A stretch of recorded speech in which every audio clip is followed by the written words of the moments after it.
Hello everyone, welcome to my YouTube channel Ganit magic. आज हम बनाने जा रहे हैं क्लास 8 चैप्टर 9.1 का क्वेश्चन नंबर 5। प्रश्न है, मोहन अपनी आय का 80% खर्च करने के बाद 180 रुपये बचाता है। प्रारंभ में उसके पास कितने रुपये थे? तो आज हम इस प्रश्न को एक एक नियम से बनाने जा रहे हैं और इसका एक मेथड और है। अगर आपको वो मेथड चाहिए तो आप कमेंट सेक्शन में जाकर यस जरूर लिखें। तो चलिए शुरू करते हैं प्रश्न को बनाना।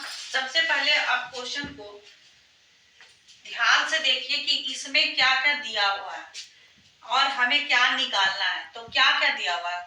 खर्च दिया हुआ है कि खर्च कितना है, आय का 80%। ये खर्च कितना रुपया है ये नहीं है, ये प्रतिशत में दिया हुआ है। और क्या दिया हुआ? बचत, कितना वो बचा रहा है, ये फिगर में है, ये परसेंटेज में नहीं है।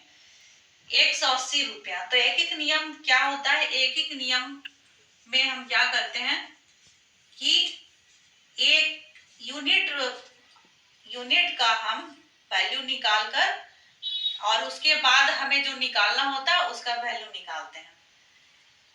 तो इस यूनिट का वैल्यू निकालने के लिए भी हमें सेंटेंस के रूप में लिखना पड़ता है। जो क्वेश्चन है उसको सजा कर लिखना पड़ता है और उसको हम इस तरह से सजाते हैं कि जो हमें निकालना है, तो हमें निकालना क्या है, प्रारंभ में कितने रुपए थे। तो प्रारंभ में जो उसका वेतन है, जो आय है, वही उसका प्रारंभ का रुपया होगा। तो हमें निकालना क्या है, यहाँ पर वेतन निकालना है।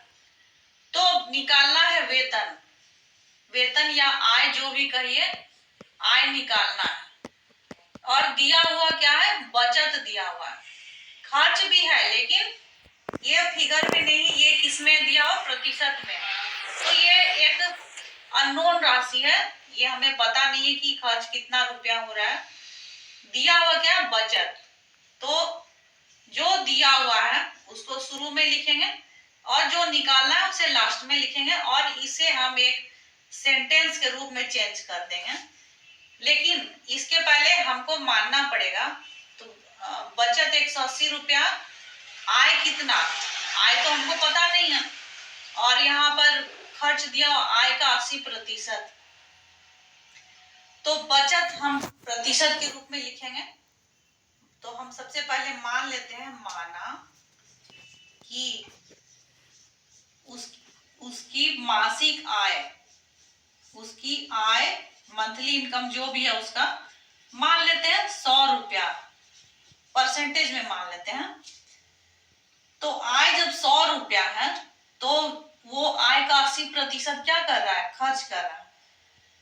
तो यहाँ 100 रुपया हमने क्यों माना है, क्योंकि 80% कहने का मतलब यही है कि उसका इनकम 100 रुपया है और उसका खर्च कितना है, 100 का 80%, यानी कि 100 में 80 रुपया वो खर्च करता है।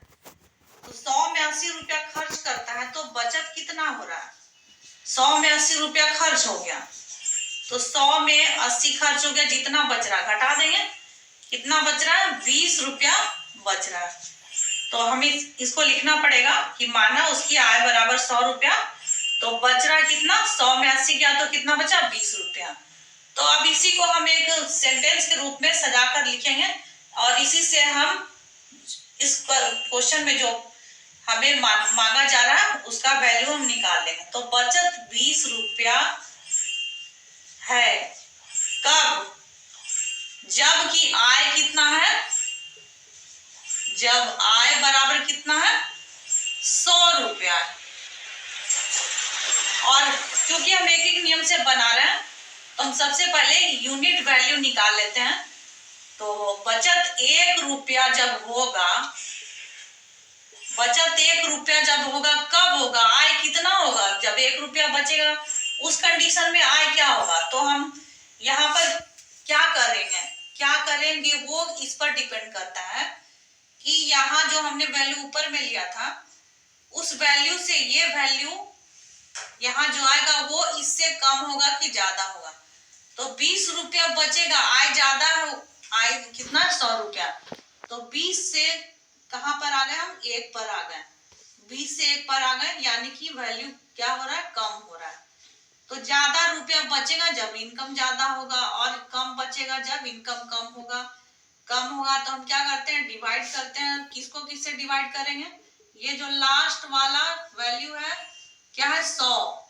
100 को हम डिवाइड करेंगे किससे, 20 से। 100/20। अब हमें निकालना है किसमें बचत। बचत कितना, 180 रुपया। 180 रुपया कब बचेगा, 180 रुपया बचत है कब, जब इनकम कितना है, तो यहाँ पर देखिए 1 से ज्यादा बढ़ रहा है। तो बढ़ रहा है तो हम क्या करें, इस वैल्यू को इसमें भाग नहीं देंगे, या तो भाग देंगे या गुना करते हैं एक एक नियम में। तो हम यहाँ पर क्या करेंगे, गुना करेंगे, क्योंकि 1 रुपया से बढ़ रहा है, 180 रुपया बचत हो रहा है। तो जाहिर सी बात है कि इनकम भी ज्यादा होगा, तो ज्यादा हो तो क्या करें, गुना करेंगे। तो इतना हो गया, इतना गुना 180। 20 पचे 100 और 18 पचे 90, 900 रुपये। 900 रुपया उसका आय हो गया। यही हो गया इसका आंसर। तो मोहन का आय कितना हो गया, 900 रुपया।